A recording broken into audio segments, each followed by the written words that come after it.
everybody, if you're ready. Thank you. I have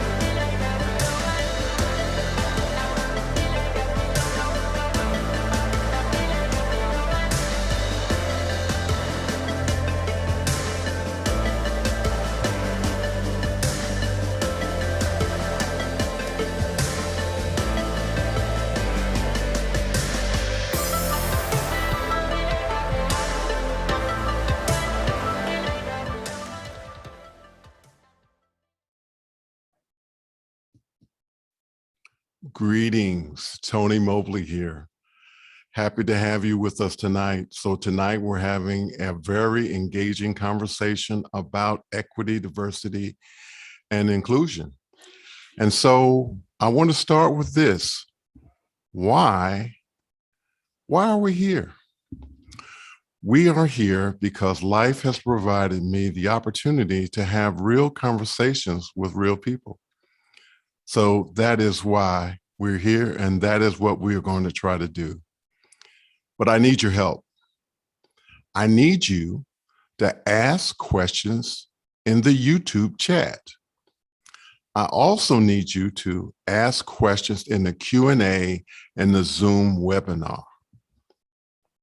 If you like this conversation and the past conversations, like and subscribe. And also set that bell to all of the notifications so you will be reminded in upcoming conversations. So thank you so much. And this last little bit. So today is September 1st. And today is a special day for me because it was the day that my mother was born. But also, it is the day that my father passed. And so this day has a lot of significance for me. But there is a bit of celebration in today as well, because it's my nephew Matt's birthday. So I want to say happy birthday to Matt. And his sister is our special guest today. And so Chiavone Mobley is here, and I'm happy to have her. So I'm just going to give you just a little bit of information about her. I'm not going to tell it all because we're going to try to find out all in this conversation. Chiavone is a masterful project manager with personal passions to make a long-lasting impact with those in the inner city communities and those who are aspiring and active allies for social justice, and those who are driven by getting involved in what? Good trouble. And so Chiavone is the co-founder of Humanity Through Equity, LLC. And so she's going to come to us now, and she's going to share a lab with us. And the lab is designed to generate questions. So here is my niece, Chiavone Mobley. Thank you so much for being here. Thank you, Uncle Tony. I'm super excited to be here today. I know everyone knows you as Tony Mobley, but he's Uncle Tony tonight. So I am thrilled to be able to be here and have a great conversation around diversity, equity, and inclusion. As Uncle Tony said, please feel free to ask any questions as I go through this lab. But let me start with some context around what we're talking about when we say DEI. So diversity, equity, inclusion, I think it's buzzwords. It's words I think we're all hearing everywhere all the time, especially now in the wake of a lot of the social unrest that we've experienced. And, it's really important that we sort of get an idea of what that means. The reality is, there's so many ways to look at diversity, equity, and inclusion. There's so many ways to approach it. There's so many ways to train on it. The journey of diversity, equity, and inclusion specifically for an organization will look very different depending on what organization you're working with. So there's no one way to do this work or talk about this work.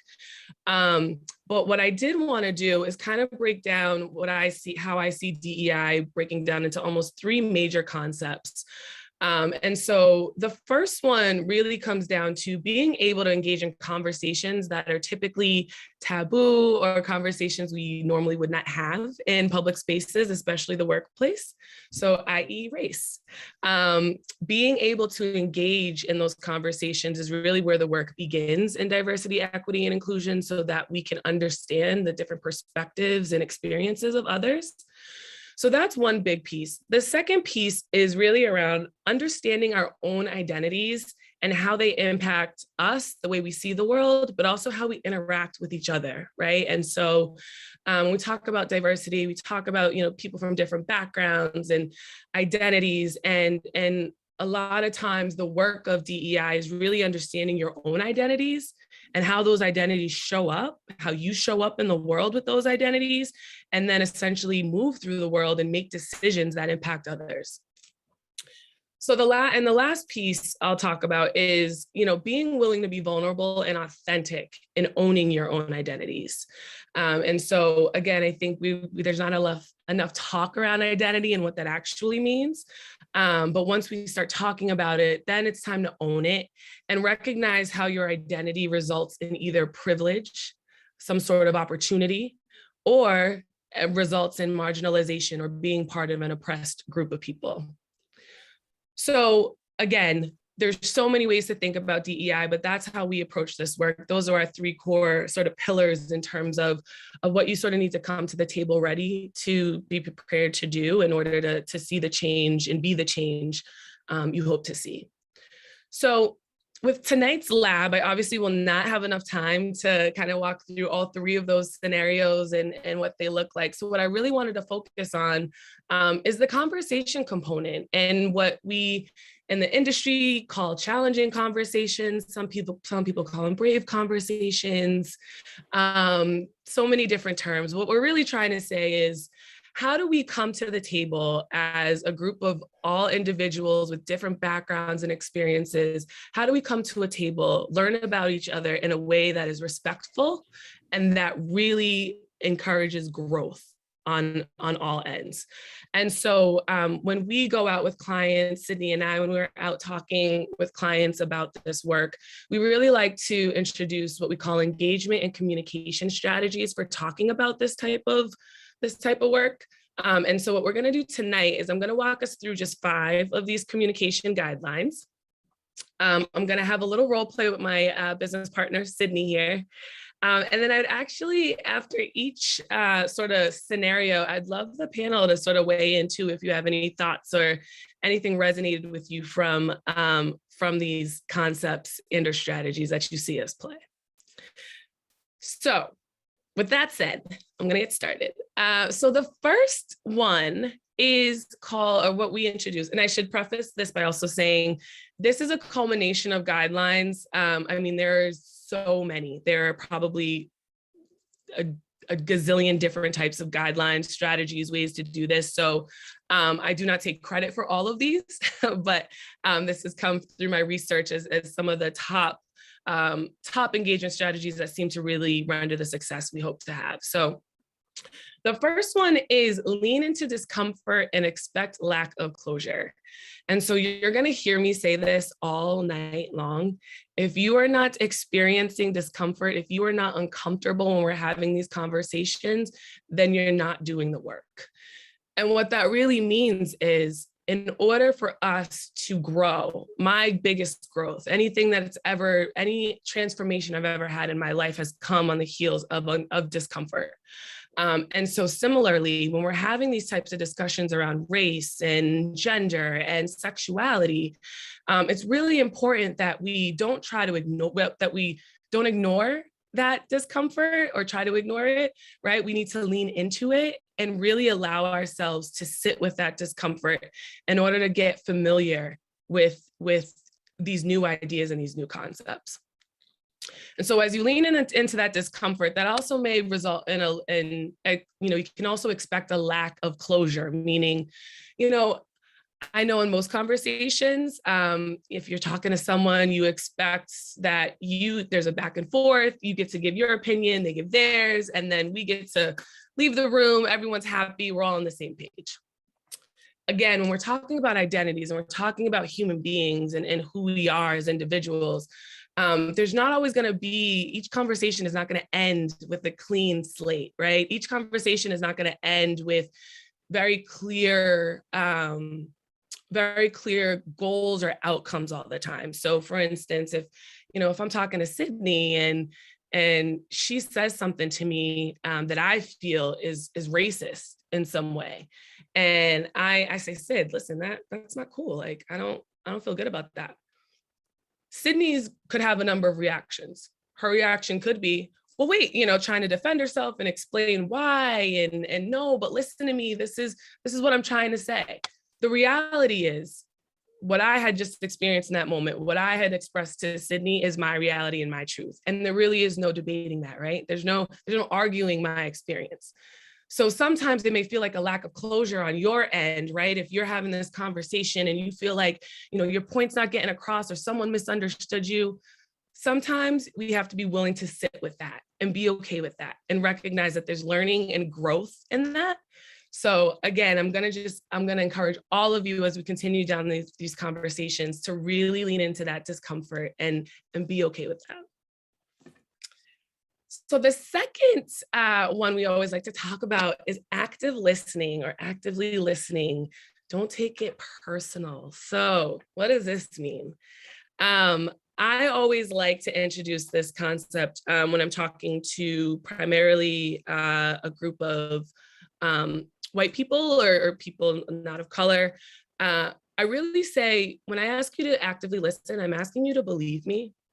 And similar to what I said earlier, when I am telling you my experience or expressing my truth of how I interpreted a interaction or what I felt in a meeting, right?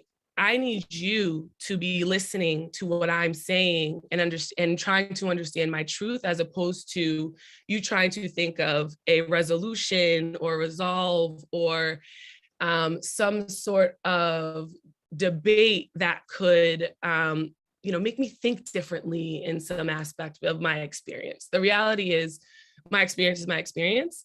And in order for us to grow, you have to believe me. It also means, though, that this isn't always, you don't want to take these things personally, right? And so a lot of times when we're having these difficult conversations, things are said or done that are a result of our socialization. They're a result of biases and things that we've learned. And so sometimes when we're called out on it, it feels like a personal attack. It feels like someone just came at you and said, you're a bad person. And that's not what this is saying. What this is saying is, as someone is expressing their truth, right? You need to be willing to try and understand and empathize with that truth. And be willing to put yourself aside and your feelings aside to sit with that individual and truly be there, be an ally, be a listening ear, be someone for them to turn to. So Sid, for instance, I was just with Joe from sales, and, he had the audacity to point out to me in the entire room how articulate I was and, how well-spoken I was. And, I can't help but think, like, is it because I'm Black? Is it because I'm a woman? Like, what? Why? Well, I mean, so Joe's a friend of yours, right? I mean, couldn't it just, it sounds to me like it was a compliment. I would say you are pretty articulate. Like when you speak, I love to listen. I expect that's probably what Joe meant. That's what he was saying, I think. Well, thanks, Sid. I totally appreciate that, but that's not how it felt. So Sid, let's try this again. He had the audacity to tell me I was articulate. Is it because I'm Black? Is it because I'm a woman? I'm like, my whole day is derailed. I'm all messed up now. I'm all frustrated. Yeah, that sounds pretty horrible. I could see how that would not feel really good, especially after you probably gave this really great presentation is there any chance, I mean, we could sit, we could talk about it a little bit more, we can move on. What do you think would help right now? Should we kind of talk a little bit more about this? Yeah. Awesome. Thank you, Sid. So I don't know if you could all notice there. So we role played two different scenarios. One was good, one was not so good. And so what active listening is really that second scenario where Sydney was really able to listen to me and ask me what I needed in that moment. Ask me how I needed to process this in order to be an ally and in order for me to get through my day. Because these small slights or microaggressions or things that we hear, they carry through all day long for some of us, and they sit with us all day long. And we have no one to talk to more often than not because no one looks like us. No one can really understand where we're coming from. So if you can be an active listener, you can be one of the best allies out there. So that is our second strategy. The third strategy is called practice both and thinking. And I really love this one because I think we come from a society where everything is right or wrong, good or bad. It has to be this way or that way. And the reality is we're living in a world that is gray. We're living in a world with intersectionality where you can be one thing and another. And so similarly, in this work, we always want to be thinking of how we can be both and, right? Can we be both privileged and can we be marginalized? So Sid, I don't know, let's talk through a scenario here. What are you thinking? All right, well, so Chiavone, first of all, that I'm cool with the LGBTQ community. I love them. I mean, my uncle is gay. Like, we're legit, we're friends, we hang. But first of all, you know Tyson from work, right? So like Tyson's getting all upset because they don't want to let him wear a skirt. And I'm like, no, I get it. Cause I understand how like the dress code kind of sucks sometimes. And he wants to wear a skirt and get this, he wants to go by Sharon now. And I mean, I'm cool with the LGBTQ community, but I just think that's taking it a bit far, Like I gotta wear what I don't want to wear. Why can't Tyson do it? Sid, that sounds a little transphobic to me though. Well, no. It might sound that way, but first, like I said, I'm a woman and I know what it's like when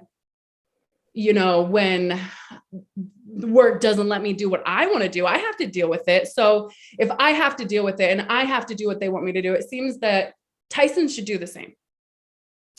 I hear you, Sid. And I hear what you're saying. As a woman, you've experienced marginalization, right? You've experienced some level of oppression because of your gender. But do you see how you are also being the oppressor in this particular instance? So your privilege here of being a woman where you are able to walk in that whatever dress code you like, that privilege that our trans friend does not have, you are now becoming that oppressor who's removing that opportunity from them. So do you understand how you can be both privileged in this example, but also oppressed? And I get it.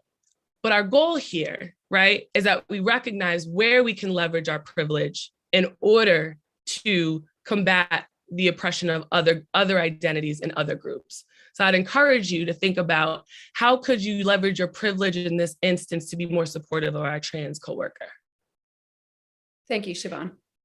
So that is a great example of where, we have one person who's we have so many identities. There's so many parts of us. And so it's not just one thing that makes us, right? And it's really important that we recognize with privilege comes power, and with power comes responsibility. And so you need to be able to step in that in order to be an ally and in order to stand up for those who need us, who are impacted by a lot of these microaggressions and oppression.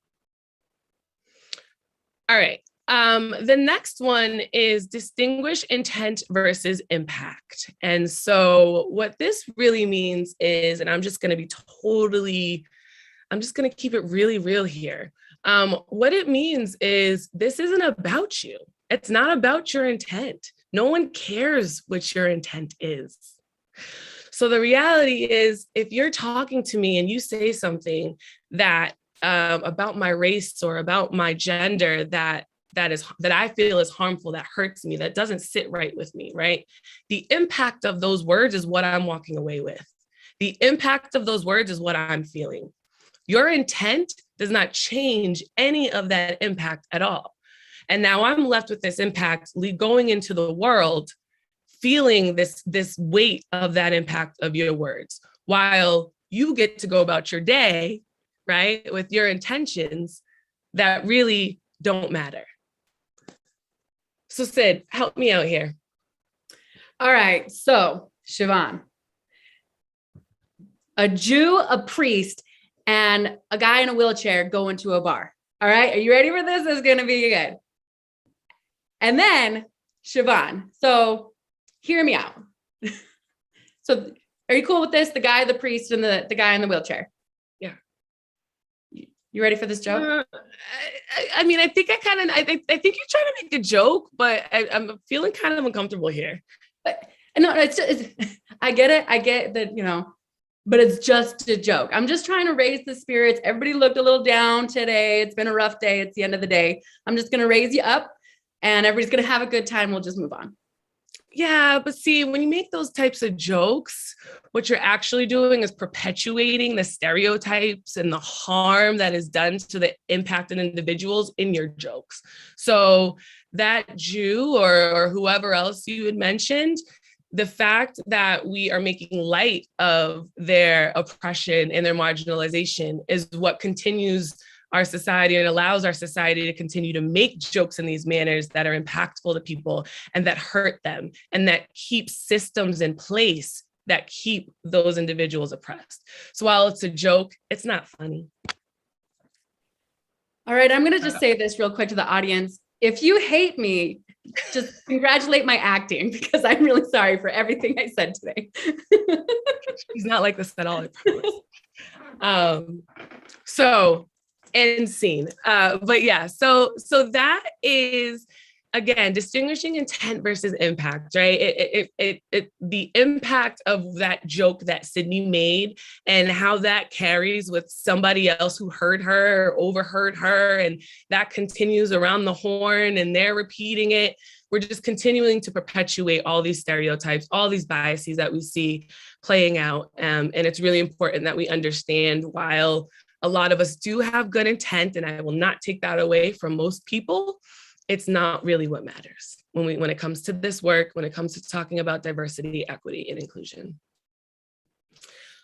All right, so the last one I will leave you with tonight is always use I statements. Speak from your own truth. I think a lot of times when we have these conversations or when organizations want to talk about diversity, equity, and inclusion, they want to hear the perspective of a Black individual or someone from the LGBTQ plus community and it is very important to hear from impacted voices, absolutely. However, the reality is these impacted voices don't represent the entire population or the entire community of LGBTQ+, or what I am saying tonight does not, or my experience does not represent the experience of all Black Americans.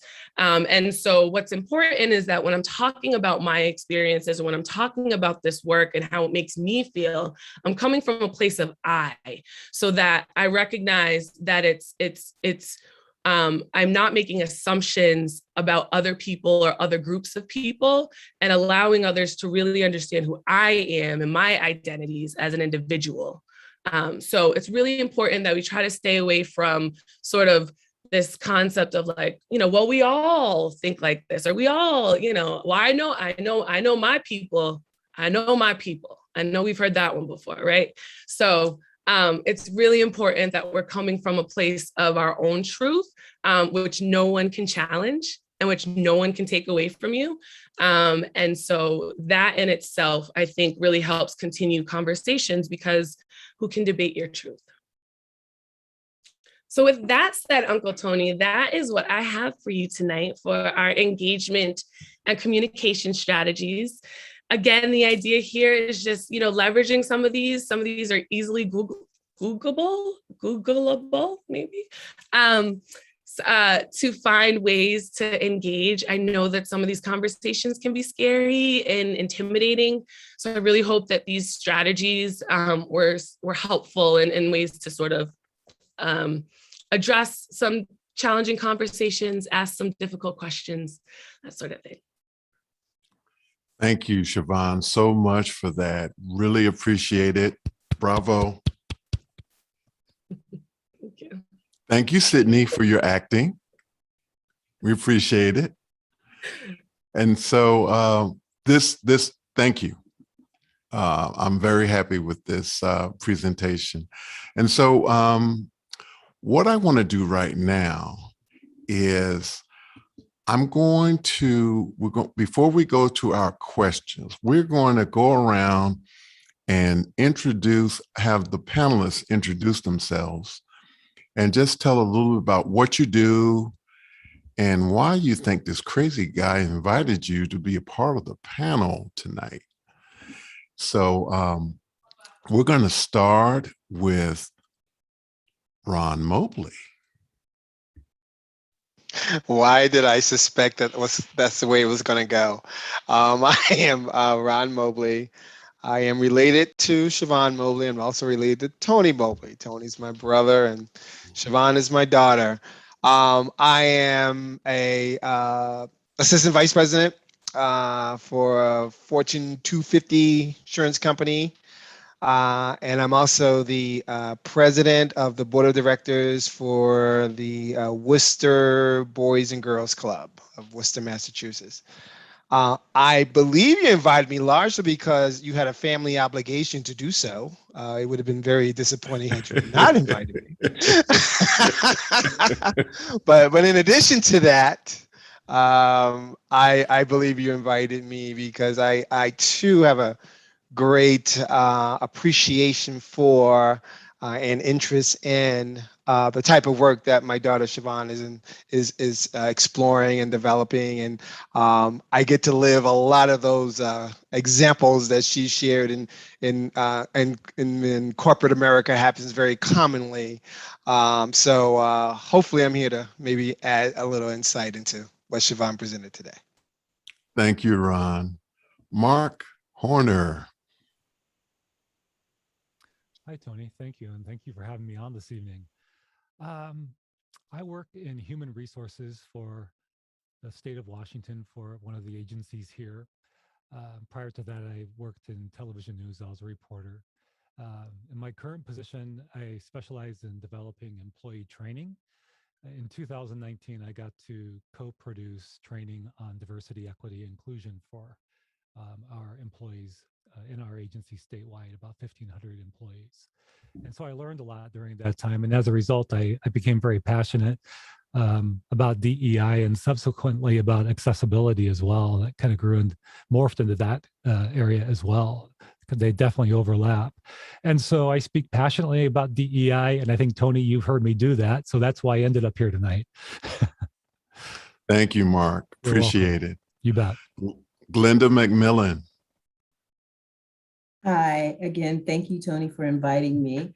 I am Glenda McMillan, and I currently serve as a regional vice president for a consulting firm that works primarily with, my life journey has been work with child welfare and serving families and children. And in that journey, there has been a lot of opportunity for improved DEI. And I'd also like to add an addendum to that, the belonging piece. But I think we have to make sure that we work to establish real foundation and real engagement and real truth and real movement around the DEI before we can get to the belonging. But that certainly is a goal. I think I'm here because I have a loud mouth. I'm not sure. Yeah, I really don't mind sharing my experience and the I-isms that Chiavone talked about. And so I think my truth is context to the work that you're doing, and hopefully context and some support for some of the engagement and questions and answers that we anticipate here tonight. And thank you again for having me. Thank you, Glenda. Liberty White. Good evening, everyone, and thank you, Tony, for inviting me to be a part of this conversation tonight. I run a video marketing agency, Chosen Media, and so I have been a part of your community, your village, for some time now with the Office Hours community. And I believe part of the reason why I'm here is because, just like Chiavone has shared, I live this life. I live this life as the person who, as a woman in the tech startup business space, as a Black woman in this space, being the one who oftentimes is the only either woman, either the Black woman, and then I'm also an immigrant. So I check a lot of boxes. And tonight I will be helping to ask the questions. So I might have a few of my own, if that's okay. That is okay. Thank you, Liberty. Laurence Nelson. All right, good evening, and Good Tony, thank you evening. for inviting me here. My name is Laurence Nelson. I'm the Director of Training and Professional Development for the Georgia Division of Family and Children Services. I'm really here. I really enjoy. This is such an important topic, particularly these days and everything that we've been through. One, my entire life, but two, a lot of the events that have taken place in these last couple of years have really brought really forth a more accepting realization that we need to have more of these authentic conversations. I believe I'm here because I share a mutual friend with you. You've probably overheard some terrible conversations about my leadership and trying to engage in some of these discussions, even within our organization. So I'm super excited to be here. Thank you, Laurence. Sydney. Hello, everybody. Tony, thank you so much for having me. My name is Sydni Makemo. I am Chiavone's partner. I'm the co-founder of Humanity Through Equity, and I'm really here just to support my girl. So she brought me on. I don't know what anything else y'all want from me, I'm in, but I'm really here just to support my girl. So, oh, plus, I totally love these conversations. I can have these all day, every day. Half the time, Chiavone and I are talking about business, and next thing you know, we're going down these tangents. So you got to reel me in sometimes. So, if you punch me in tonight and you want me there, I'll be there. But other than that, I'm here just to support. So, Thank you, Sydney. I want to again thank all of you for being here. I really appreciate it, and I know Chiavone appreciates your being here to support her and me in this conversation. So, thank you all again. So we're going to go actually to Liberty, and we're going to go to the first question that we have. Awesome. So the first question that we have in the Zoom community here is, how do we learn how we come across to people of other communities? Really good question. It's not a complicated answer. The reality is I think we have to be willing to have conversations to understand that and put ourselves in positions and in spaces where we can interact with people from different backgrounds, to then build that rapport and that trust with individuals, to then understand maybe how your differences or your backgrounds may vary and result in different perceptions or ways in which you, sort of perceive someone, the way someone's speaking to you or treating you. So yeah, I see hands raising. Let's go. Let's do it. Okay, Ron. Oh, yeah, I was just going to say, I agree completely with Chiavone. I think just being aware of the fact that you are interested in knowing how you are being perceived is good. And the fact that you can just put that out there and even ask the question, while, I know sometimes it can be intimidating for people to do that because they're afraid of, or they might receive this right. But generally, if your question is sincere, is coming from a good place, and your intent is to learn, more often than not, people will respond to you in a positive way. But just being conscientious of it and having the courage to even ask the question, I know I just asked you something that might have been, you may have taken differently. I just want to make sure how I'm coming across, I think is very helpful. Okay, Mark. building on this wonderful flow we've got going here, especially what Ron just said. Where I work, what we tend to say is it's okay to be curious. Again, as Ron indicated, as long as it's coming from a sincere place. And the other person, there's a good chance they may feel, good about sharing that you actually have a sincere interest, and oftentimes will allow for a bit of wiggle room, or more. So understanding that your intention, they can feel that your intention is coming from a good place. And so that curiosity is a wonderful bridge to building a culture of trust and respect and increasing awareness. And a lot of times people, I think that there can be some assumptions about what DEI is and what it isn't. And it's not telling people what they have to be or believe, but it is about being respectful and ultimately having equity and inclusion for others so that we can all thrive. And when we start asking questions, leaning into it,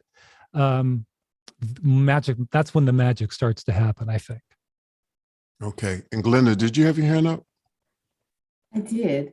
I think authenticity really matters in this instance, like being your authentic self, being respectful, but also not trying to be something that you're not presenting for another party, but speak for yourself, as Chiavone said in her earlier conversation. Speak from the I perspective, but authenticity matters. People can respect and understand and allow for that grace that goes along with what might be perceived as missteps if you are very authentic and honest in your interactions. Thank you, Glenda. So now I'm going to ask a question. And this is to Chiavone. How did COVID-19 affect your business, and was it a factor in your motivation? Great question. So, long story short, I would say that it certainly played a huge part in where I am now. So I took this journey of my career, what I like to call my previous life, my previous career was really focused around project management. It was in the corporate space, was trying to climb that elusive corporate ladder that everyone talks about.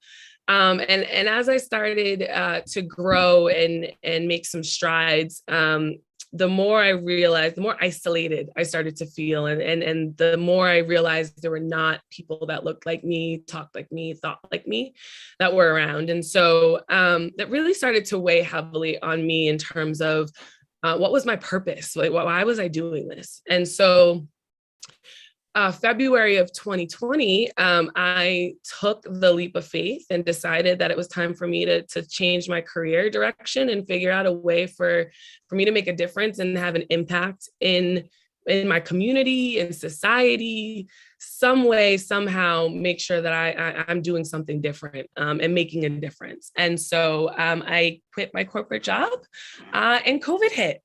So I quit February 25th.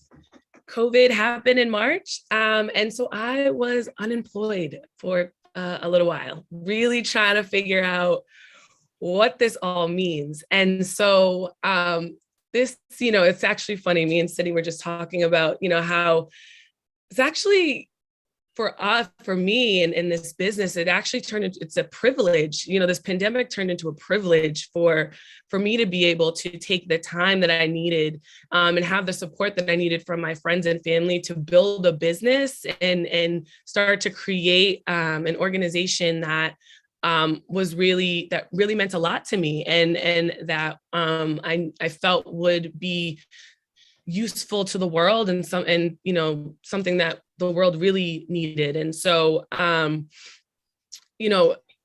COVID has made it so much more accessible for us to have these conversations, right? Like before, I don't know how often people were having Zooms just because. And so now the excuses of not being able to congregate to have these dialogues or, that's been removed. And so I think the accessibility that COVID has created has helped our business in terms of being able to reach more people and have more difficult, challenging conversations, authentic conversations. And conversely, you know, on the other end, as part of our business, it's, you know, it's also important that we recognize that this has disproportionately impacted the Black community and people of color. And so as a business, it's also our responsibility and obligation to respond to that and do what we can to give back to our community that is dealing with this pandemic, that is, you know, really suffering from this work. And so it's certainly part of our everyday thinking when we're, you know, trying to figure out ways to be more, to give back and be more out there. Thank you. Thank you, Chiavone. Yeah. Liberty, next question. We've got a lot of questions building up here. So the next question that it comes from Chris Clark, and it says, if you were to develop a 10 commandments for equity and diversity, what would some of those 10 commandments be? Ooh, wow. Mark, we're gonna let Chiavone take a crack at it first, and then you can go.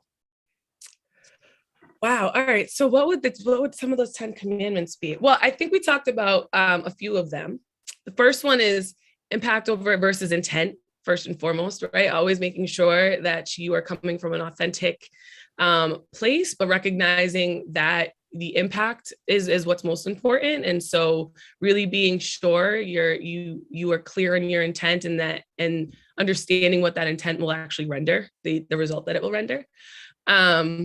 I think the other piece is vulnerability, authenticity, emotional intelligence. I feel like they're three different words, but they all kind of mean the same thing to me, which is be willing to do the work on yourself. Be willing to look inward, to identify, to see your identity, understand your identity, understand how you're showing up in the world. I think there is a lot of, I think a lot of times why people don't think they're a race, and white is a race of people, right? And a race has culture. And so understanding that, you have to do the work to understand that, and that's not something someone else can do for you. I think the other is don't put the onus back on the marginalized or the impacted groups to make the change. I see this happen all too often. And it comes with good intent, but the impact is what matters, right? And so we have, I'll go into organizations and they'll want to start programs to support certain identity groups. So BIPOC, for instance, Black, Indigenous, people of color. They'll want to start a group there. And so they approach it with this idea of, tell us what's wrong, tell us what you need, but then also, can you fix it for us? Can you also do it for us? And that is where we fail. That is where DEI stops. That is where, the harm and the psychological unsafety is happening in that space, right? We've created 400 years of oppression, and now we're asking the oppressed group not only to identify the issue, but fix it, on top of dealing with the oppression that they're going through day in and day out. So the way that this really needs to look, especially in a workforce, is, you absolutely have to hear from impacted groups. You have to hear from those marginalized individuals on what the issues are, but it is the accountability and responsibility of leadership and those in the decision-making power and the decision-making circle to move and to actually act on what they're hearing and to make that change and make a safe space for that individual. So I'll leave it at that for now. Okay, Mark. There's some overlap here on intent versus impact. The power of the words, I'm sorry, and stop right there. Somebody shared, when I produced some training, an experience where she was at a conference in California, I think, and a gentleman said something at this conference which didn't go down well. And he launched into the spiral beginning with, that's not what I meant, to everybody at this conference, and kind of winding like a drill or a corkscrew. He just basically buried himself as he kept on defending what he had said, trying to explain what he had said. And it could have been far less painful for him if he could have just said, I'm sorry. Yeah. And that is the intent versus impact. And that is where the impact comes certainly first, and the intent, as was stated earlier, really doesn't matter. The other thing I would say, and these are not necessarily the most important things, but they're the two that jumped at me as soon as you asked the question, what might trigger you? And if it's something should trigger you, what is your mechanism or your way of processing that so that you don't behave as if you've been triggered?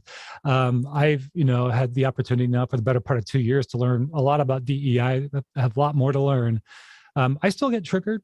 There are times where it does come up, and I buy myself time by saying something like, "Oh, you've given me something to think about," or "I hadn't thought about it that way." Because I know I'm having internally this severe emotional reaction, perhaps, where the blood pressure feels like it's going up. And I know the best thing for me to do is to process.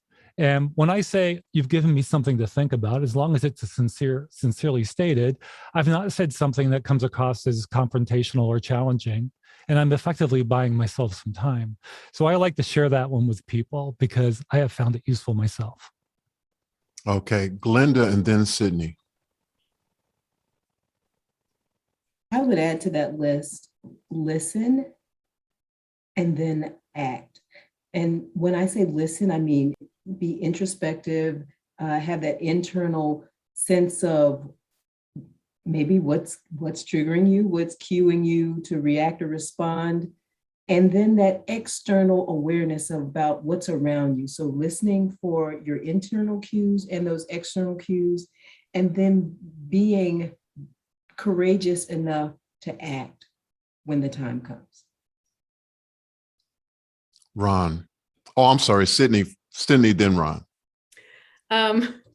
So first of all, I just want to add on to some of these great comments that have been being said here. And there's this phrase that I use, and it's called walking in your privilege. Now, first of all, privilege is this like scary, like, oh my gosh, I worked for everything I've got, blah, blah, blah, blah, blah. I get it. You work for everything you got, Susan, move on. The simple fact is all of us have privilege. I woke up this morning and I rolled out of bed and I stood up and I got dressed, and I didn't realize the privilege is not the fact that I was raised in wealth. I mean, that might be one of your privileges, but the simple fact is privilege is the lack of barriers in front of you. And so I don't realize when I get up in the morning and I'm groggy and it's hard for me, I didn't realize how easy it was for me to get moving. Whereas somebody that lacks that privilege would definitely see that. So, okay, fine. I've acknowledged my privilege. Good for me. That's a great starting point. And a lot of people struggle to get there, but then what? What are you going to do with it? And there is something really important. So Glenda was kind of talking about this with, you listen and then you act. Once we acknowledge our privilege, we have to see it for what it really is. Yes, it's the lack of barriers, as I just said, but it is two things. It is a sword and it is a shield. It is a shield that protects me in my whiteness when I navigate and I go through this community. People don't give me a second glass. I can move along and do what I need to do, but it's also a sword. I can walk into a room and use my privilege to dismantle oppressive systems. And it is important that once you see your privilege, that you do something with it. You're welcome to go along and continue to use your privilege to lift you up. That's fine. I'm not going to hate on you for that. But at the same time, I'm going to insist that you also use your privilege to uplift marginalized communities, and that you dismantle those oppressive systems to your detriment. Because if I'm going to break up those systems of oppression, it means my power will be, or like my privilege will slowly start to dissipate, and I have to be okay with that. So all of these are all really great steps, but once you get to that point that you acknowledge that you have privilege, and you can see how it helps you navigate this world, I insist that you do something with that. Thank you, Sydney. Ron? Sydney took exactly what I was going to say. I'll summarize it real quick. Recognize your privilege and power. Own it. To, again, having the challenging conversation, this is where you get to walk in that privilege, right? This is where you get to leverage and act on the knowledge that you have. And while it is not comfortable, it requires you being willing to call them out in that moment and in that time in which you see it happening. So, it's a matter of being willing to call them on their issues when you see it. Sid, what do you think? Yeah, I think this is what Chiavone was saying. So how do I say this? If I say to a man, hey, dude, that was sexist, he'd be like, yeah, shut up, woman.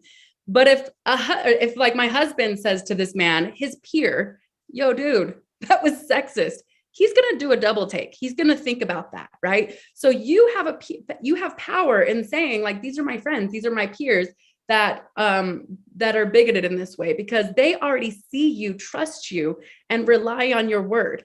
So you now have power to use that. So do that. So you have the ability to say, like in those examples where I was saying some horrible jokes and Chiavone looked at me and said, Sydney, that's not okay. Because you've already built rapport. You have the ability to talk to them in a way that they're going to understand. And sometimes you have to find that in. I've got a neighbor that I'm working on all the time, and I have to find the in to get in there. And sometimes I felt like it wasn't going anywhere until that last summer of 2020, when they came to me and they talked to me about, I understand, I'm seeing what you've been saying. So be patient and understand that you have privilege there, because you already have that bond. You are already their peer. They trust you. So use it. Thank you. Thank you. And so I have one more question. Well, I shouldn't say I have one more. I have many questions, but I'm going to defer to the questions that are being asked by our YouTube and our webinar. So, but this question is for Chiavone. So you are speaking to the world. What do you want them to know?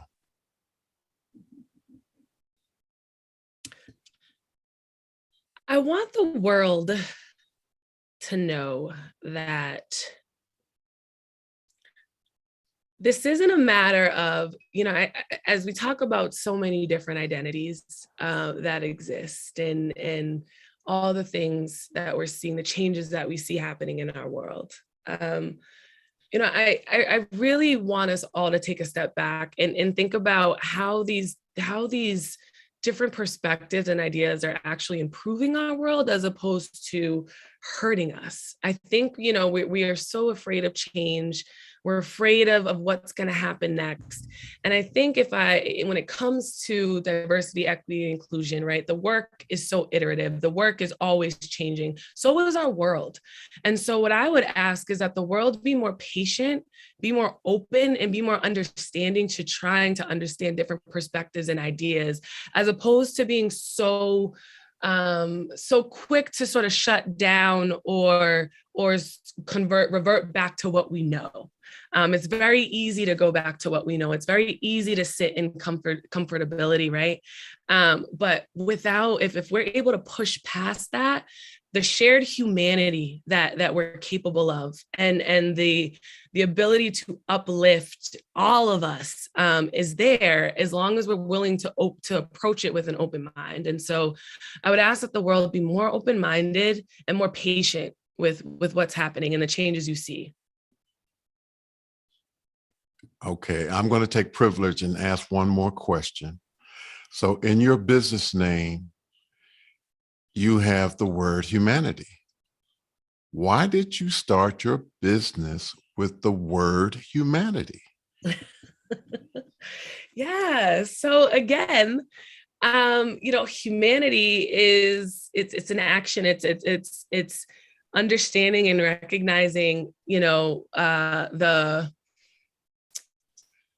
the intricacies and the beauty of us all, right? And so, we bring, humanity just brings our world to light. And it's important that we honor that, and that we really recognize what humanity is and what it's about. And so our goal is to share that and bring that lens to every sort of conversation we have, with humanity being the purpose and the goal here is understanding that humanity. Sid, I'd love for you to weigh in here, because this was a joint effort.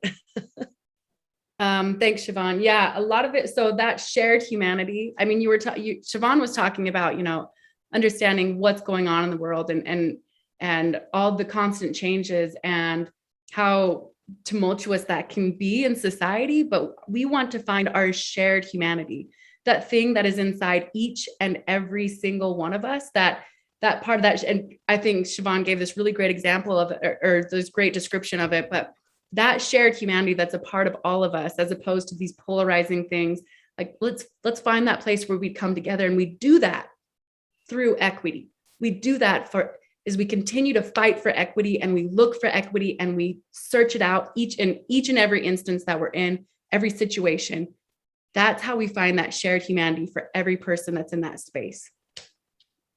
Thank you. Liberty, next question. Yes, I'm going to go to some of the questions coming in from our YouTube audience. So thank you Okay. so much for populating there. What we have is Clarissa asks, Chiavone, why do you think we revert back to our previous stereotypical behavior after we receive training? Thank you so much, Clarissa. Laurence, you go first on this one. Man, I saw that question. I was looking at YouTube and I was waiting. I was really hoping you asked that question. Training doesn't change you as a person. Training teaches you how you're supposed to do something. But when it comes to relationships with people, that is a personal thing. That is authenticity. And so it doesn't matter how much someone trains you on how you're supposed to behave when it comes down to race, equity, and diversion. If you don't change yourself as a person, if you aren't willing to listen, not hear, but listen, if you aren't willing to seek to understand or perhaps put yourself in that other person's shoes, it doesn't matter how much someone changed, because that authenticity and engagement with others is a heart matter.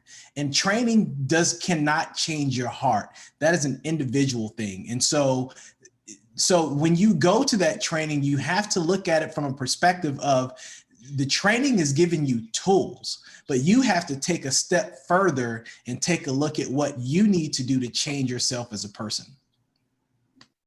Thank you, Laurence. If I could just add to that, because that is beautifully said. And one thing we often speak about with our clients is that this DEI world, it has two frames or two lenses, right? And so one lens is that academia, that training, that sort of academic way of thinking that we so, admire and astonish in our society, right? And so we're always sort of, from a business perspective, from a learning perspective, we're always looking at training as something that's gonna teach us something, right? It teaches us something.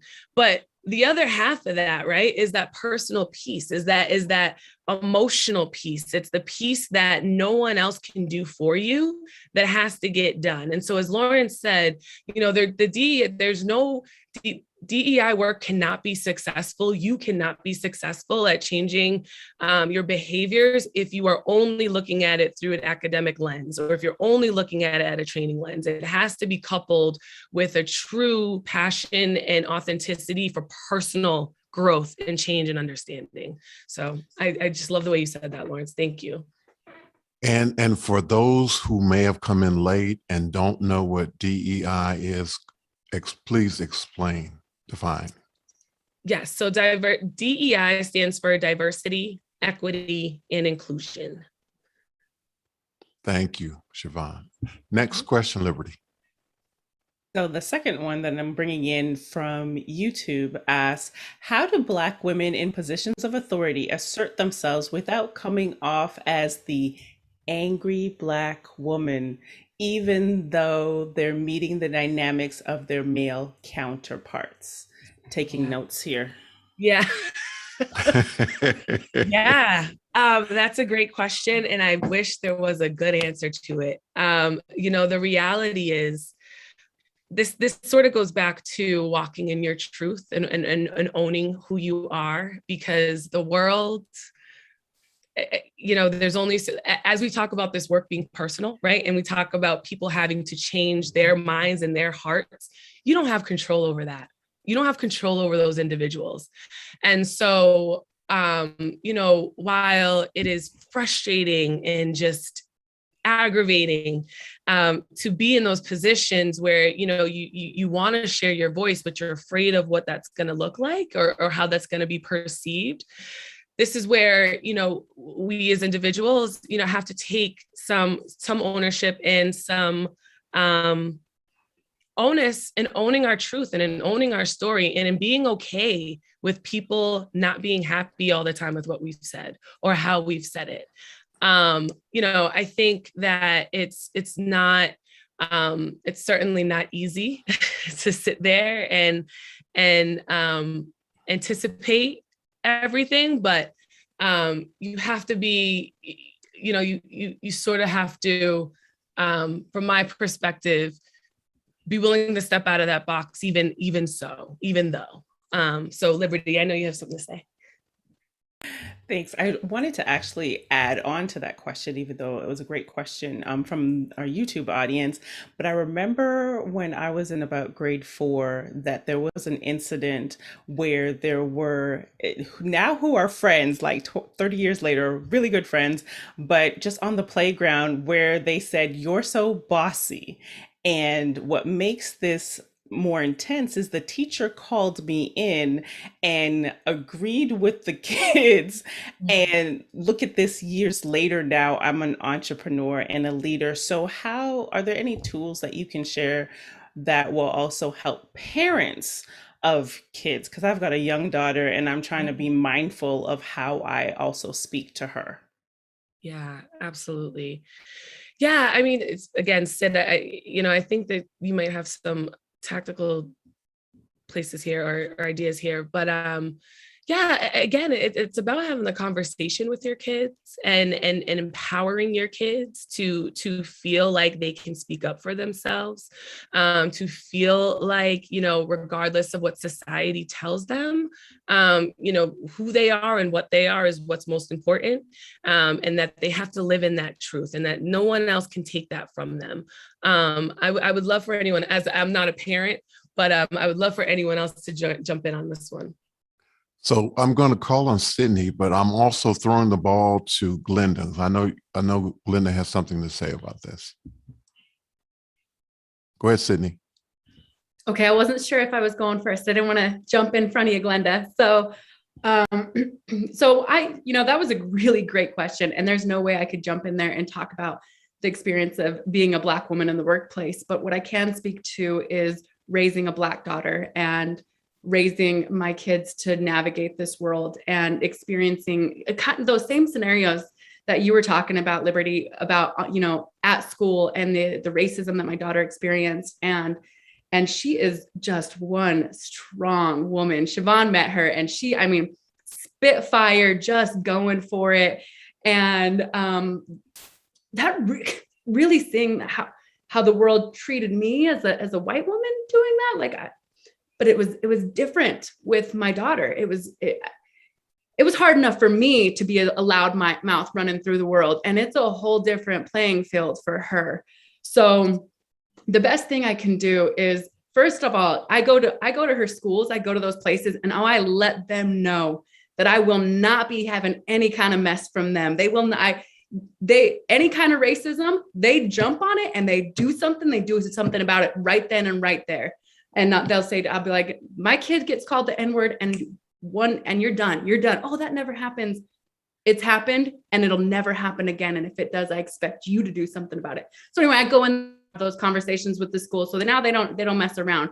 But the next thing to do, because I can't be with my kids forever, is teaching my kids how to advocate and speak for themselves. That's teaching them to be able to say things like, no, I'm not comfortable with that. Or I'm okay in my skin. I'm okay to take space here. And so my daughter was getting in that habit where she'd apologize to me a lot because I'm a strong woman and I know I can push hard. And so she says, I'm sorry. And I said, no, girl, you have right to be here. You can take up space and you matter. Your voice is strong and it is powerful. And I want to hear it. Doesn't mean that she pushes back on me sometimes. Yes. Was that really frustrating for me in the beginning? But then I had to realize I'm teaching this girl to go out there and be a powerhouse. Doesn't mean that it's a little bit harder for her out there. Yeah. I'd rather she know how to advocate for herself and be powerful than to feel like she has to shy away. I think if there's a mess that we have to clean up, I'd rather clean up that mess alongside with her than than teaching her she had to hide a part of herself. So. Glenda. That changes the dynamics of my response. Sydney, absolutely. Advocate, advocate, advocate.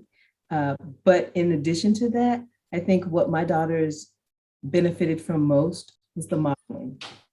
When they see you being the strong woman that you advocate for them to be, and male or female, I just happen to have two daughters, but when they see that you are willing to go to the nth degree and back for them, but there's balance around that.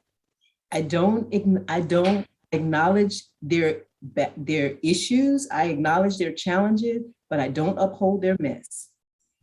So teaching them balance, teaching them the reality of truth, honesty, and real engagement in this world, and then modeling the behaviors that you expect from them because they see what you do more than they hear what you say.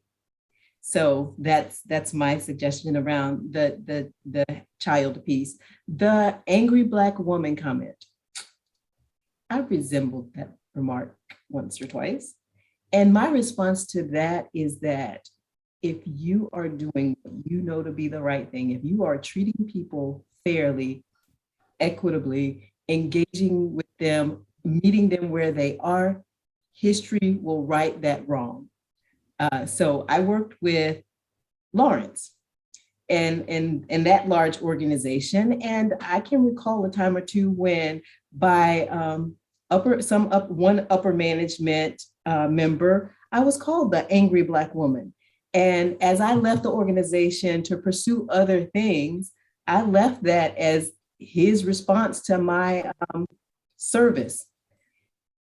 History has proven that to be extremely wrong, and that I accomplished a lot more than was given credit for as a result of being a strong woman. I didn't have to be angry to be that. I just had to be a strong woman. And oftentimes we have to dismiss those labels because we're being compared to men and being challenged by, and this is not a sexist statement, this is a reality, we're being challenged by our aggression, or what would be probably not called aggression, but what might assertiveness in for another person. So I take that aggression, call it assertiveness for myself, and let other people label it how they choose. But as long as I'm being fair to people, as long as I am meeting the needs of the organization that I am serving, meeting the needs of the people of that organization, then I feel like history will tell the story. So Tony, if I could just add one more point to that, because I totally agree with what everyone's saying, but I also recognize how hard that can be sometimes, right? And it is not an easy task to get yourself to that place of having that confidence or assertiveness. And so the other piece of that is really having a community and a group of people around you that you can talk to and speak to about these issues, who can help you sort of navigate. As a DEI practitioner, like, there is no way in the world I can do this work by myself. And I have an entire network I go to when, I sense that, a client thinks I'm angry, or, and I work with my community to help me process and navigate and, make sure, sort of give me that reality check of like, okay, no, I'm doing my job. But I recognize it's hard, and a lot of this work can't be done alone. So I always encourage people to find your people, find your tribe, find somebody, right, who you can relate to and who you can talk to about these things. Okay, so I'm going to ask one of my questions because I have a feeling that I'm going to have to let my questions go. So, so I want to get this one in. So how do you, this is for Chiavone, how do you think the things that your parents taught you were a factor into the work that you're doing today? I'm supposed to be honest about this with my dad on the. Absolutely. Absolutely. You know why, Chiavone? I need to respectfully disagree. You don't need to be honest. Just say something very nice. That's all. Oh, wow. What a great question. You can be honest. Yeah. Oh, no. I'm not worried. So let's see. All right. After playing around, Uncle Tony, ask me one more time. What was the question one more time? So what were the things that your parents instilled in you that allowed you to actually come to do this kind of work? That's really the question. Yeah. There had to be things that pointed you to be able to do this kind of work. I'm kind of condensing it. Yeah. So I'll start with my dad. And I think the thing that he's instilled in me is this sense of advocacy and empowerment. Whether he knows it or not. And as Glenda, was saying earlier, you really model that behavior for your kids. And, my dad may not have always said it the best way, but he was always advocating and pushing and fighting for the right thing. He was fighting for me. He was fighting for my brother. He was fighting for, those, anytime he saw something that was just not right, there was no hesitation in in addressing it and in letting people know where they were wrong. And so, that sort of passion and desire to really stand up for other people and advocate for people and stand beside them in support of whatever they need. I absolutely get that from my dad. And I love him and appreciate him for it. And I'll say, from my mother's side, she's a very religious woman and God bless her for it. But that's also, it's also what has sort of shaped her into this just genuine, authentic, loving human being that I've, again, been able just to see the love that comes out of everything she does. Everything she, sort of approaches, or the way she approaches it, is with this lens of how can I, how am I helping someone? Can I be helping someone? Am I doing this for the right reasons? And so, I appreciate her for sort of instilling that into me when I'm thinking about my work. Am I really actually helping somebody, or is this for me? And so I think those are two big pieces that have gotten me here. So thanks, Dad. Thank you. Thank you. Thank you for being honest, and thank you for sharing. And so, Liberty, we're gonna go primarily with the questions that are being asked. We want to honor them. Alrighty, next up we have Mrs. Kimberly Mobley, and her question is for Laurence or Ron. As males, how do you own the moment and call out behavior in others without it impacting or being influenced by your positions? Ron, would you like to go first? Absolutely not, Laurence. I think you should go first. Liberty, can you ask the question one more time?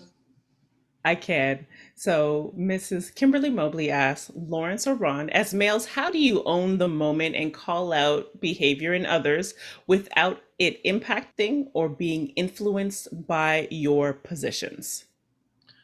I think that's a difficult question, and it's very challenging. And I think I think the way you tackle it depends sometimes on your relationship with the people that need to be addressed. The truth be told, there are some situations where it's just not worth the headache to address certain individuals in certain situations. But then when it's a situation where you just have to address it, it takes a lot of courage. And I'll be honest, for me, I have to really process the correct way for me to say what I want to say so that it can be received the way that I want it to be received. And I think as I mature, I'm getting better at doing that. But I'll be honest, I've had moments where I really regret the opportunity of really being authentic in a moment and letting my feelings show that this is not appropriate, or this let me correct you on this particular issue. But I don't really have an answer of how you do it, but I can say that it really does take a lot of thought and courage to find the right way to address address whatever the issue is, so that folks can get the message that you want to get. You know, there's nothing like when you find yourself trying to have to explain yourself and what you intended. And that's what I meant by there are certain situations you just have to let it go. So, you know, this just isn't worth my time. And so for me, it really depends on my relationship with the person, the situation, to help guide me in terms of how I'm going to respond.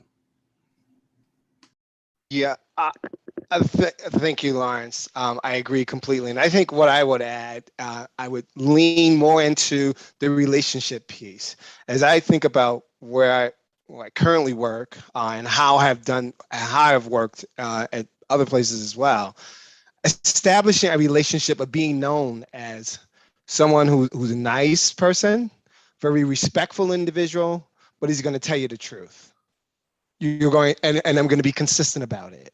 So I'm not going to vacillate between, well, you know, this, you know, play favoritism to the best of my ability. Now, some of that is, you know, you can't control, but what I always like to hear when I'm interviewing someone or someone is thinking about working for me and they're reaching out to one of my managers or to my organization, there's a comment that I always want to hear, which is nice guy, you know, easy to work with, whatever, but he's going to tell you what's right and what's wrong. And he's going to hold you accountable for it, and he's not going to hesitate about having those hard conversations. So I think by establishing a relationship like that, and that's known, it's not as hard. Then when something comes up, it's kind of expected. Yeah, he's going to tell you, and that's the way I've navigated it thus far. You know, it's funny.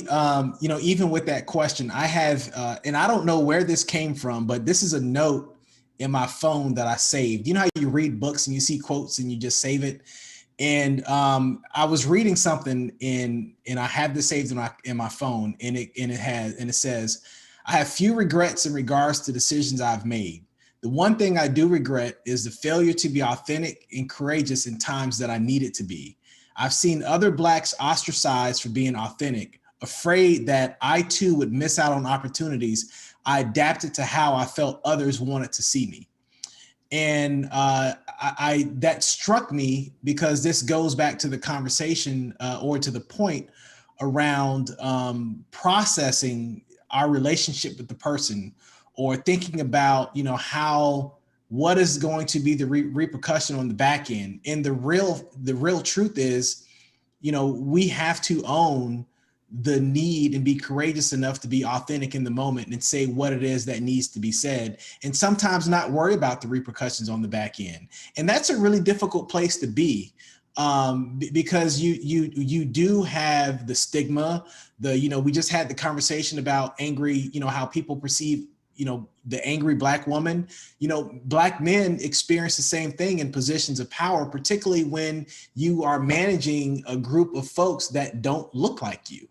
And so it is a really fine line that you have to navigate. But at the end of the day, you have to find a point and say, you know what, enough is enough, and this needs to be addressed.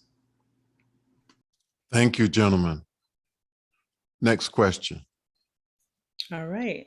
Our next question comes from Chris Clark, and I do encourage our viewers to vote up on these questions because there's a lot of great ones in here. And Chris asks, how did you and your colleagues move from personal commitment to equity and diversity to a successful organization that helps others spread the process?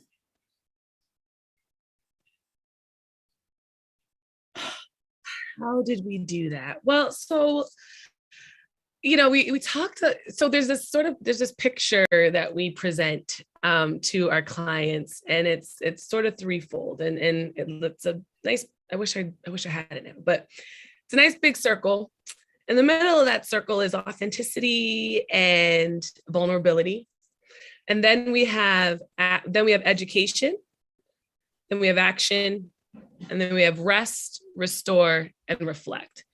And what that cycle is saying is this is the journey of diversity, equity, and inclusion. And what needs to happen is I have to first understand myself, right? I have to understand that I got to be vulnerable and authentic with who I am, but then I got to educate myself on what's actually happening out there, what's actually happening in the world, what's happening to other impacted groups, and just learning more about the world around me.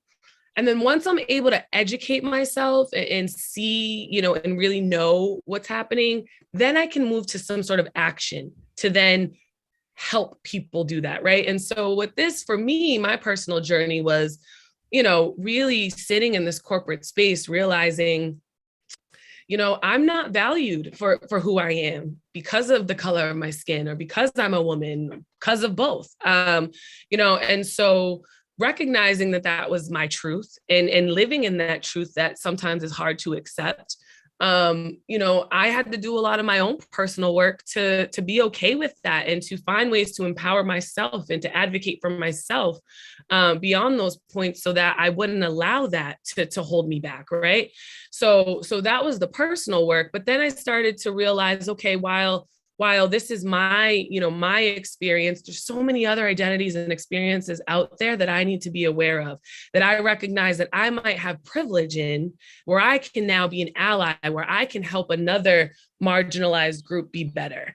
And so that's when it sort of came to light that starting a business where we could go into organizations and talk about these issues and bring this education to light really was the action that needed to happen in order to make a difference and to make a change. And so being able to kind of take the corporate mind frame or approach to work that I have and adapt it to this new lens of equity, diversity, and inclusion is really what is sort of how I've been able to make that shift. But the last thing I'll say around that circle, right? We have education, we have action, we have rest, restore, and reflect. And I think that's a huge component of this work because it never stops.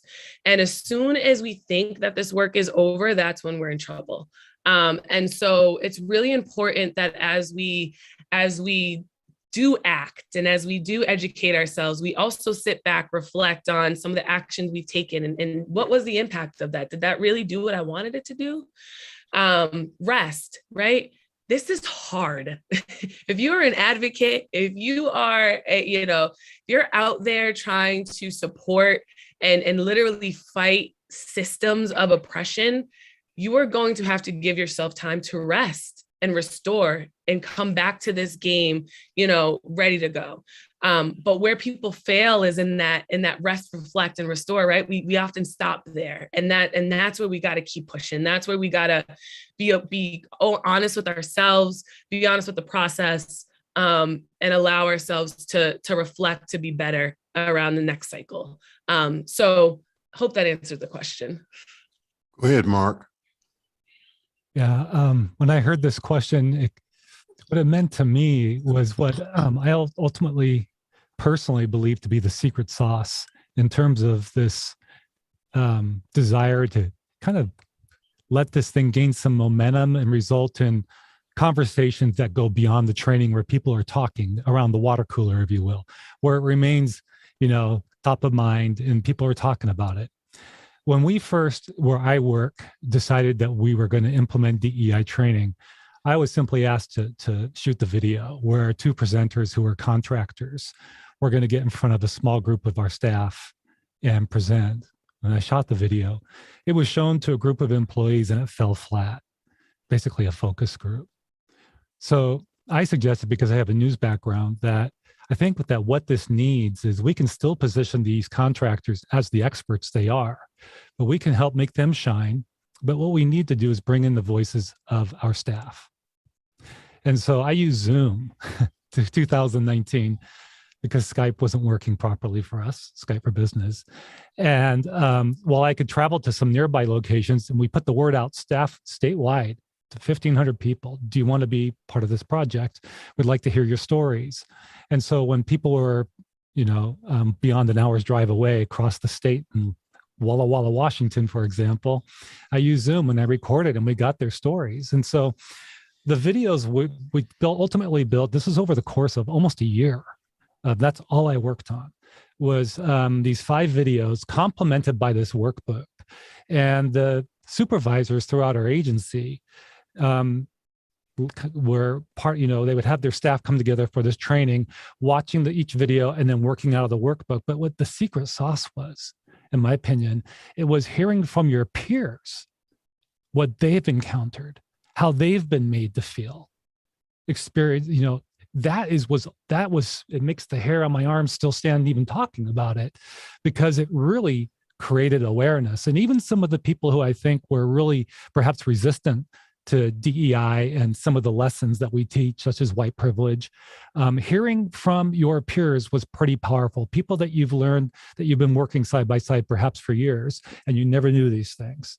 So I think bringing in the voices of staff, those who've been impacted, has great value if you can. Thank you, Mark. It stimulates Sydney? conversations. Yeah. Sydney, go ahead. First of all, Mark, I'm really glad that you jumped in when I saw your hand come up, because when I heard this question, I thought Mark's the guy to answer this based off your intro. Like, way to knock it out of the park, really phenomenal. But I really want to add a little bit to what Chiavone was saying, because she really brought to light some really good points about that circle that we use in some of our trainings. How it's the educate, action, and then the 3 R's is what we call it. And just so you know, Mark, I was really listening to your points there for just great insight. So thank you for that. But I don't know who it is that asked that question. And I've heard this question before, and usually I get to zero in on that person and get to know them personally and really give them something like, they say, hey, Sydney, how do I bring this to my organization? How do I do this? And so the first thing that we have to do is that personal work, that personal journey. And Chiavone was talking about it. So personal, like if it's me and I am now made aware of privilege and systems of oppression and what it's like in the workplace. And oh my goodness, I was blind to it before. So I start to educate myself. I start to take action in my own personal life. And what I like to refer to is our spheres of influence, right? So I do those steps and I master that for the very core of the sphere of influence would be myself. My spheres of influence start with me. I am that's core. Once I master that for myself, then I can take that out to my community, to those that are around me. First, it's going to be my family. Then it's going to be my neighborhood, or where I ask people, I say, where do you spend your time? And they might say to me, my church group, my workplace, whatever that is. And so once you've mastered, right? I'm the alliest ally that's ever allied, meaning there's no such thing. That'll never happen. The work always continues. But once you are comfortable in these concepts, then you start to take it to the people around you.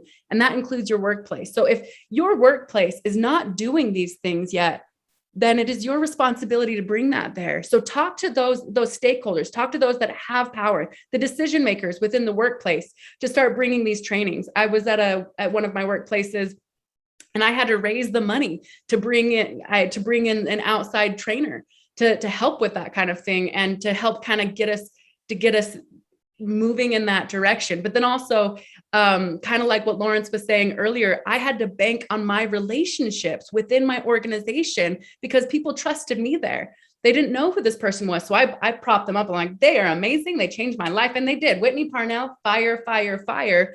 But so my sphere of influence began to grow, and eventually real change started happening in that organization because I was following that circle. I was educating myself. I took action, and then I reassessed, saw where I messed up, tried again.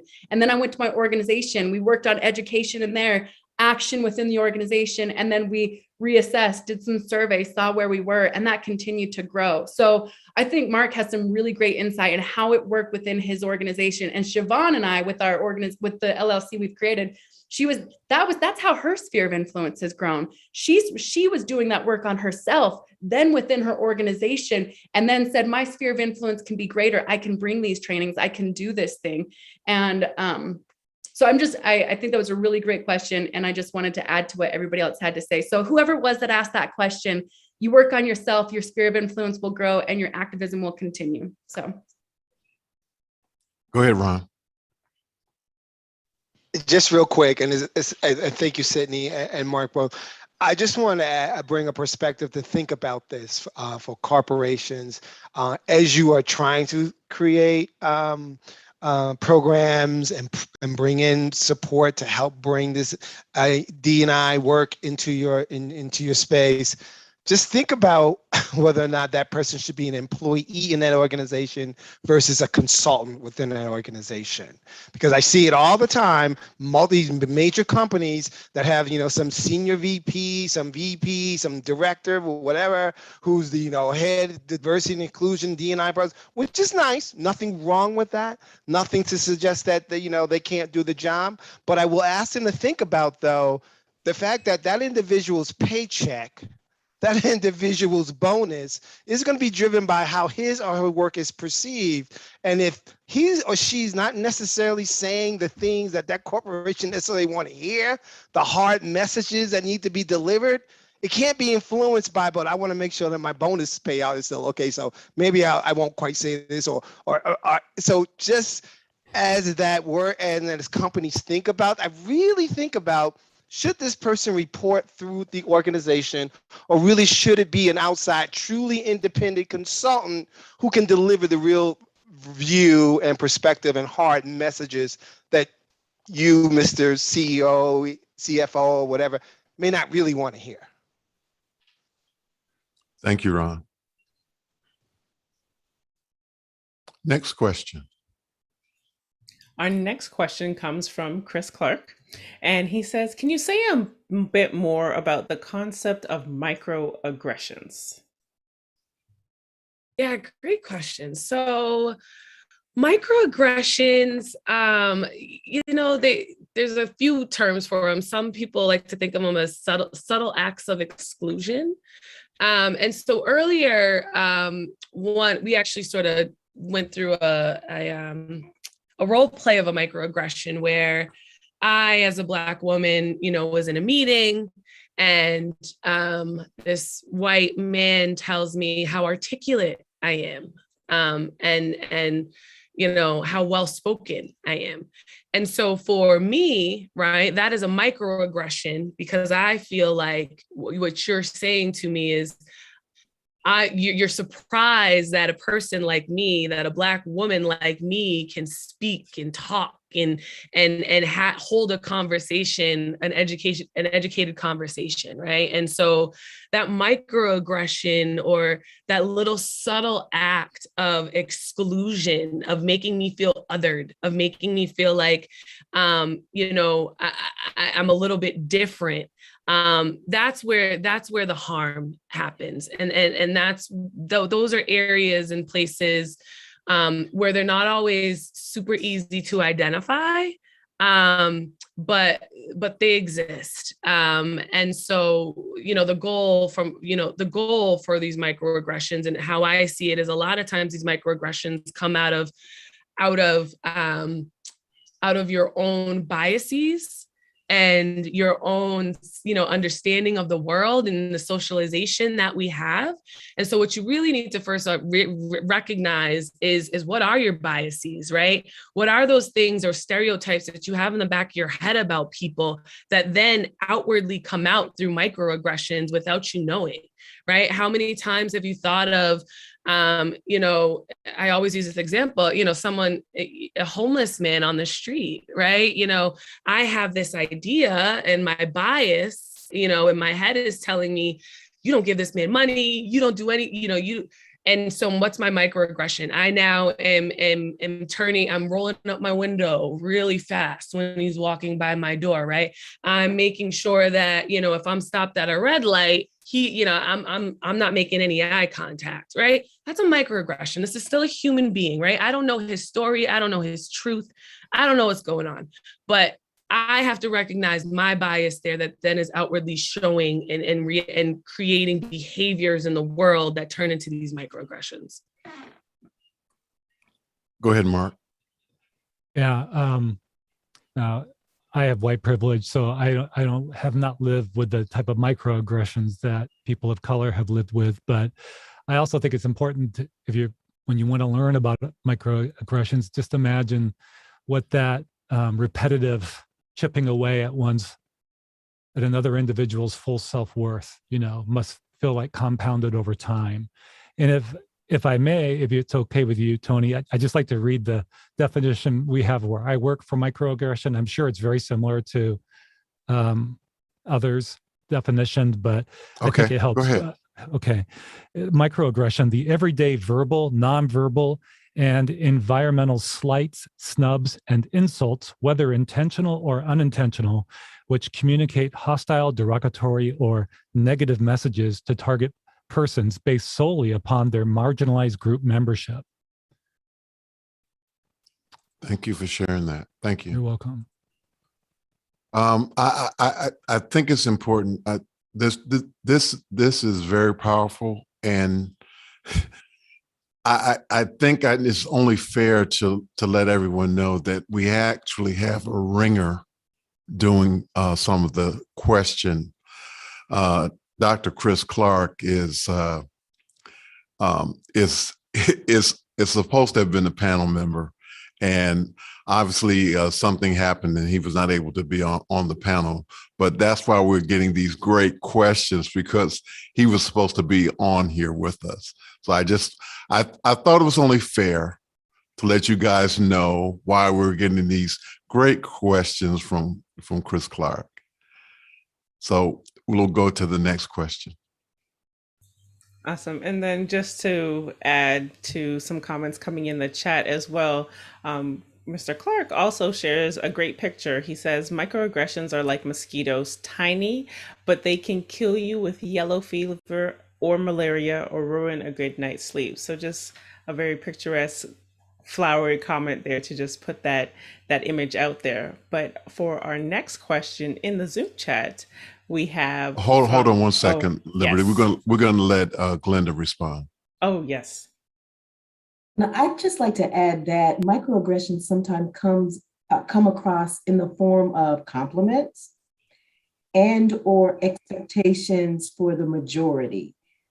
For example, Zoom has allowed us the opportunity to present ourselves in a lot of different ways that we probably would not have walking into the workplace. So one example I experienced is I would come onto Zoom in an occasion with my natural hair. A lot of us know what that means. Non-processed, no heat, not straightening, just my natural, whatever curl pattern God gave me, right? And I had a compliment from a coworker when I came on with my hair straightened and more accepted for the majority. And she said to me, "Oh, now that's the way I really like your hair." And I took the opportunity, because I had the relationship, and you all may be familiar with this terminology, I had enough deposits in that bank account to make a couple of withdrawals. So I said to her, "Well, that's mighty white of you." And for us, that started a conversation. Now, you couldn't do that with everybody, of course, but it started a conversation with her for me to explain what I meant by that. And for us to talk about what is acceptable in the workspace and in the workplace, and why a hairstyle is deemed professional or not. And, sometimes I started this conversation by saying I don't mind having a lot of conversation or being honest and open. And sometimes I do feel like, yes, you have to weigh the options of whether the relationship is there enough for you to get across the point that you're trying to make. But there are times that you have to be willing to tear down paradise and put up a parking lot. Thank you, Glenda. Well said. Okay. All right, we'll go to the next question. You're muted. Thank you, Tony. My apologies. Our next question is from Talak Lopez Waterman, and he asks, what is the best way to practice awareness of oneself and of others in the interactions? Really good question. Can you give that to me one more time, Liberty? I can. The question reads, what is the best way to practice awareness of oneself and of others in the interactions? Such a good question. I don't know if I have a good answer, so I'm really gonna rely on my panelists. Can I take that one? Yeah, Can I go take for that it. one?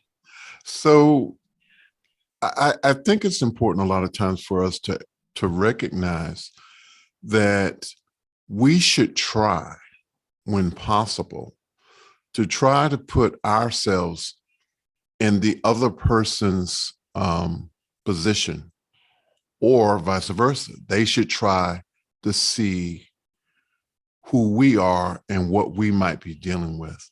I'm not sure that that is the complete answer to it, but I do think that it's important a lot of time for us to be sensitive to what others may be dealing with. And that because our perspective or our culture, sometimes we have to step outside of what is our experience to try to experience someone else's experience. And Mark, I think you had your hand up. Yeah, this won't apply across the board, but there are definitely situations where I think this is helpful as we want to self-examine. As I mentioned earlier, we can have these moments where we feel emotional or even triggered. And I've become better at realizing when I'm going from that frontal cortex part of my brain, which is the part that is is less emotional and more recently developed, as opposed to deep in my brain where this thing called the amygdala exists, which are like these two small almonds. And there are early parts of our brain that served us well for so long, because when we were confronted by a big monster or animal, we had fright, flight, or we froze, right? And so the amygdala saved our butts, quite frankly, a lot of times, because it gave us that adrenaline rush to cope with that situation of the immediate threat. But we don't have those types of threats so commonly to the extreme in today's world. So we want to make sure that our reaction to something in conversation, for example, is proportionate and not disproportionate, because is that part of that primitive part of my brain, the amygdala, is it starting to kick in now and maybe I'm overreacting?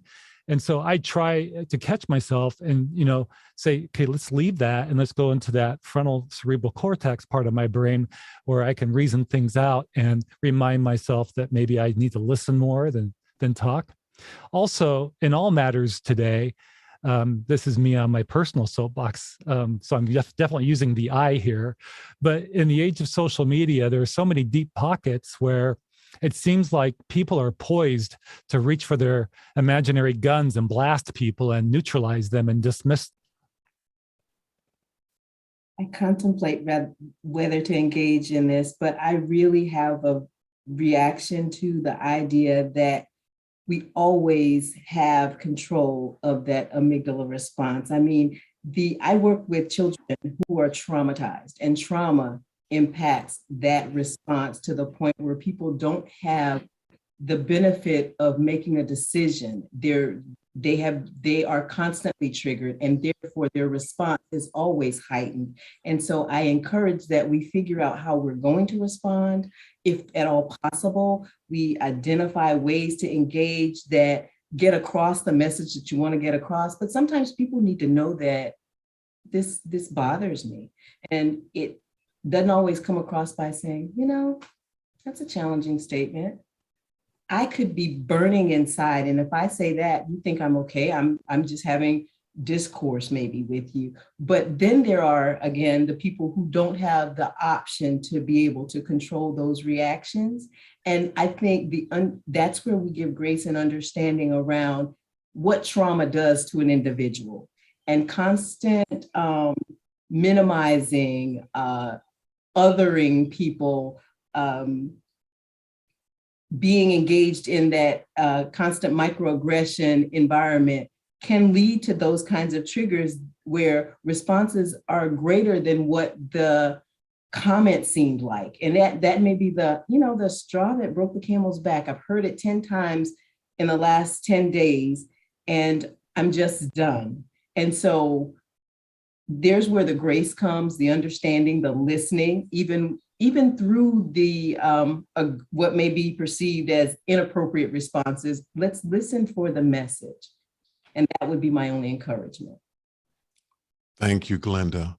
So guys, we're having to wrap up because this is in fact a global conversation. I did not share that with you, but this is a global conversation. There are people who are participating in this conversation on the back end that are all over the world. And for some of them, it's very early in the morning. So what we're going to do is I'm going to ask Liberty and the back end team to look at the questions that have not been asked and file them away so that we can ask those questions again. And we're going to ask that you on the panel tonight, stand by. We want to have another conversation, maybe in the month of October, where you guys can come back. And we hope that we can do that. I'm looking forward to that. And so we're going to ask everyone, starting with Mark, for their last words.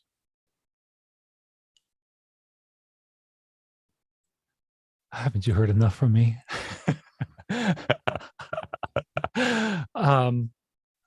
I think No. this is just so you know, no. I would just say thank you for the opportunity, and it's been very meaningful to hear these contributions from your voices. And I'm blessed to have received them and to be able to participate. And thank you very much. You're very welcome. Ron. This has been an awesome conversation. I thank you so much. Super proud of Chiavone. And I just wish a whole lot of success and keep the conversation going. Sydney. This panel was fire. So thank you so much for having me. This was great. Questions were great. The panelists were great. Loved every minute of it. Honestly, Ron, it was great to see you finally. Uncle Tony, nice to meet you. Just so you know, we're all like family now. I'm like getting in there. So I can't wait to meet you all in person. I really look forward to having another conversation like this in October. Thank you so much for having me. Chiavone, thank you for inviting me and introducing me to your cool family. And then to all of the audience, I want to encourage you to check. We've got social media. We've got our websites. So go check us out at humanity-through-equity.com. Also, you can find us on Facebook, Instagram. We're working on TikTok. We'll get there. But Tony, thank you so much for having us. You're very welcome. Liberty. I just want to say thank you so much, Tony, for inviting Chiavone onto the stage today to share all of this great work and information. I believe that the lab part was phenomenal in just breaking down examples that we might encounter every day and giving us real practical solutions for them. So kudos to you and all the work that you and Sydney are doing. So thank you. Thank you. Laurence. Thank you, Tony, first of all, for inviting me into this great panel. I think if there's just one thing that I like to add is you know, as we continue to move forward, I hope we can I think all of us, if we can just put as much effort into diversifying our relationships with people who do not view the world the same as we do into diversifying our financial portfolios or maybe our wardrobe, I think the world and all of us will be better people. And so I hope that we all continue to have these conversations individually beyond this scope. These are not one-time conversations. These are lifestyle. These are lifestyle changes that we all need, and it takes time. It doesn't happen overnight. And so I just want to tell you, thank you, Chiavone, Sydney, everybody on the panel, just for giving us this platform to continue this conversation. Linda? Thank you for allowing me to experience what can happen when we embrace our similarities more so than our differences. This conversation has been edifying for me. It is the change that you want to see happen. And I'm one of those myth busters around incremental change. It doesn't happen fast enough. Let's move where we want to be and do what we want to do and do it in a timely fashion. Yes, there's order, there's decency, but there are times when you have to bust that incremental change process and move it to fast forward. And I want to say the work that Chiavone and Sybil are doing is the absolute work that should be being done. And we can all have a part in it. You don't have to have an LLC, but take up the banner wherever you are. Start with that self-identification, that self-expression, that authenticity, and then become the universe that we want to see instead of what we talk about as hope and future. Chiavone. So, the opportunity. Thank you, Glenda. Yes, Uncle Tony, I just, again, thank you so much for this platform and having the opportunity to share my story and what I do. I think this was, it was incredible to hear from our panelists and learn from one another on this panel. And so, as you mentioned earlier, what do I want to leave the world with? And I think similarly, my last few words are very similar to Laurence. Be open. Be open-minded, be willing to try on new ideas, and be patient with people that are not like you. Really be open to walking in someone else's shoes. And so that is how we can see the change that we hope to see in the world. So thank you, Uncle Tony. You're very welcome. And so I want to, at this time, do our special thanks. I want to do special thanks to Kimberly Mobley, Global Family and Friends, Alex Lindsay and the Office Hours members, DVE Store, VDO 360, ApproveForLoan.com, Talak Lopez Waterman, Ken Jordan, Shurak Shahita, Jonas Thotel, Marcus Lee Folk, Richard Lavery, Chris Fenwick, Manolo Lozano, and Aaron Huselich. And I just want to say a special thanks to everyone who has participated in this conversation. It is a powerful experience for me, and I'm glad that we had this conversation. And I want to let my niece know that she really kind of got off the hook tonight, because I had tons of questions about how you as a child got to this space, because you are a very young person to be having a business that does this work.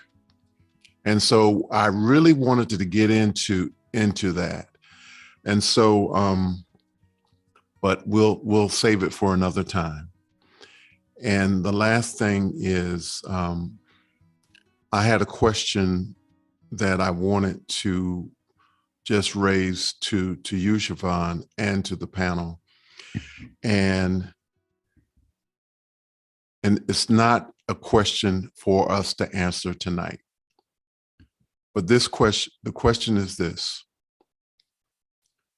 do you envision a world where your work is no longer needed?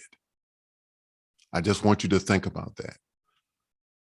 The work that you're doing right now, can you envision a world where it's not needed?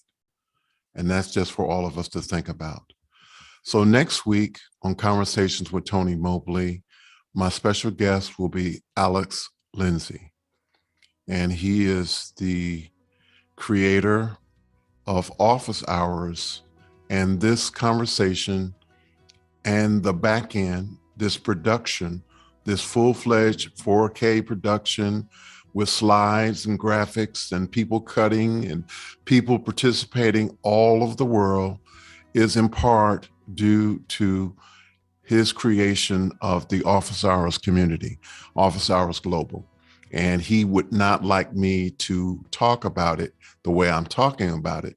But I think it's important for all of us to recognize that the fact that we can have this conversation, the fact that it can look the way it does tonight for those who are watching is in part because of him.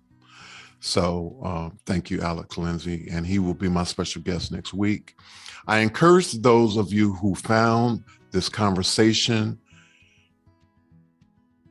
informative, that you glean something that will help you going forward, to go to our YouTube page, like and subscribe, hit the bell, do reminders, but also go back and look at previous episodes.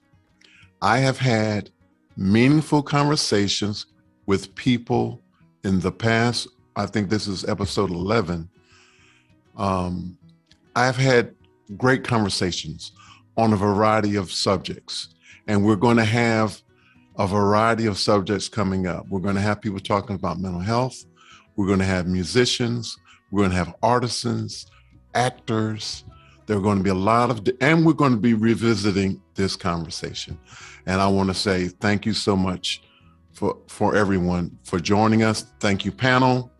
Thank you, people who are watching. Thank you, people who are listening. Thank you, people who will be watching the rebroadcast on YouTube. Thank you so much, and good night.